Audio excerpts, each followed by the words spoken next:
When you look at some of the best known brands in the world, you don't need reminding about what they are or what they do.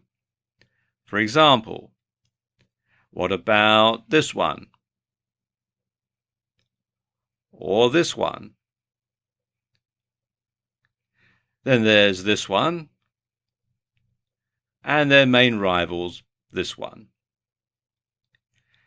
And even though, with one exception, none of these brands actually have the name of the company or the product in them, you can tell by looking exactly what the company is and exactly what they make. For example, you can tell just by looking at this collection which company makes running shoes and which company makes computer software. And in fact, if a brand is really successful, you only have to see its name or logo, even out of context, to be reminded about what the company does or what the product is. I mean, for example, take a look at this photograph here. Now, if you're familiar with the brand, you'll know that even though it's on the side of a racing car, it's got nothing to do with motoring, it's got nothing to do with motor racing at all. But you know exactly what it is, and if you live in a market where they don't sell this, I'll tell you it's an energy drink. But if you do live somewhere where they do sell this product, you'll know immediately exactly what it is just by looking at the brand. And it's the same online as it is offline. So you need to be consistent. So if let's say you're Sam Owen 101 on Facebook, and new video for you on Twitter, and new video to go on YouTube, and Sam Owen's video productions on LinkedIn, and new videos for you on Pinterest, well, nobody is going to know that you're the same person or the same business. Likewise, if your website has one color scheme and your Facebook page has another and your Twitter feed has another and you use a different logo on your letterhead than you do online, well, quite frankly, people are not going to take you seriously.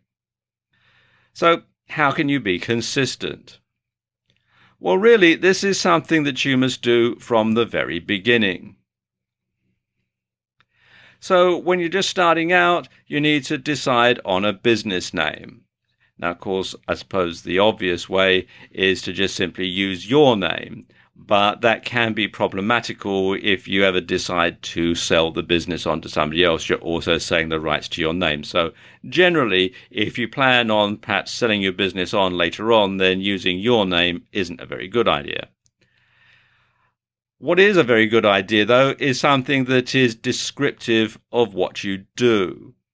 So if you make a particular product or you sell a particular service, then including that in your business name is a good idea. And likewise, you can also include keywords as part of your business name that will make it easy for search engines to find you, and it will sort of stick in people's minds that you are or your company is or does this particular thing, and it's a keyword that sort of lodges in their brain.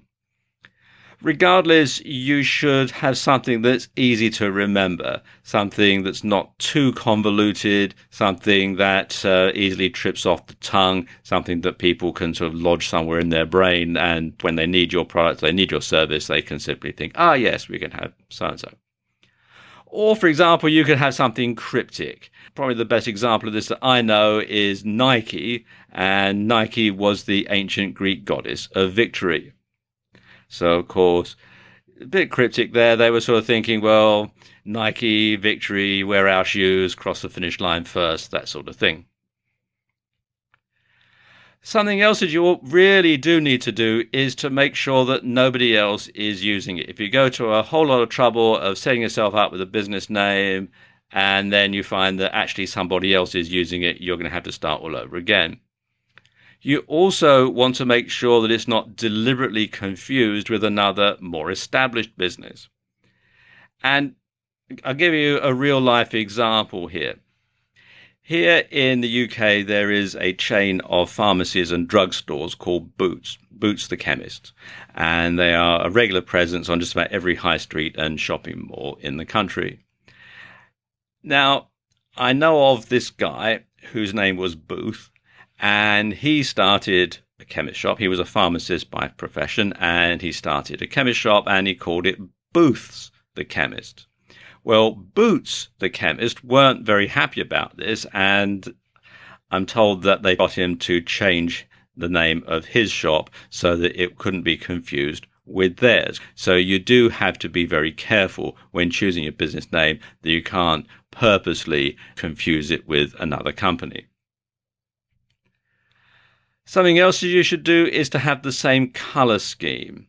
So you want to have the same color scheme on all of your social media sites. You want to have the same color scheme on your website, and also offline. If you run a bricks and mortar business, you want to make sure that your letterhead, that your signage, if you have a van, you want to make sure that it has the same colors as the rest of your business, so that you've got a completely seamless association in the customer's mind between those colors and you.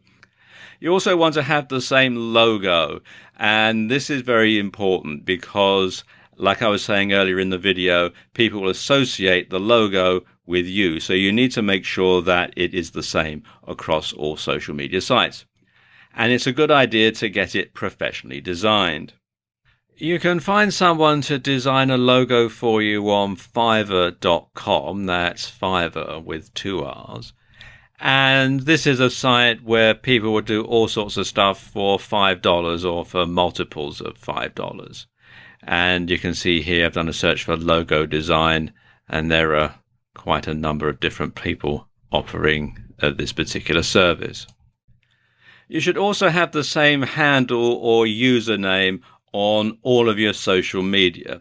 Like I was saying earlier in the video, if you're one name on Facebook and a different one on Twitter and a different one on Pinterest, then people aren't going to know that you're the same person or the same business. So it's a good idea to go through and register an account on all the different types of media, all the different social media platforms, even the ones that you don't plan on using. Primarily because this will stop other people from hijacking your name and trading off your goodwill. Likewise, you should register all the extensions of your domain name. So you want to have your domain name .com, .net, .co, .tv, .co.uk, .com.au, etc., etc. So finally, you want to get things set up so that whenever somebody sees your logo, hears your business name, or sees your handle, they'll automatically think of you. And then you know that they've become true fans.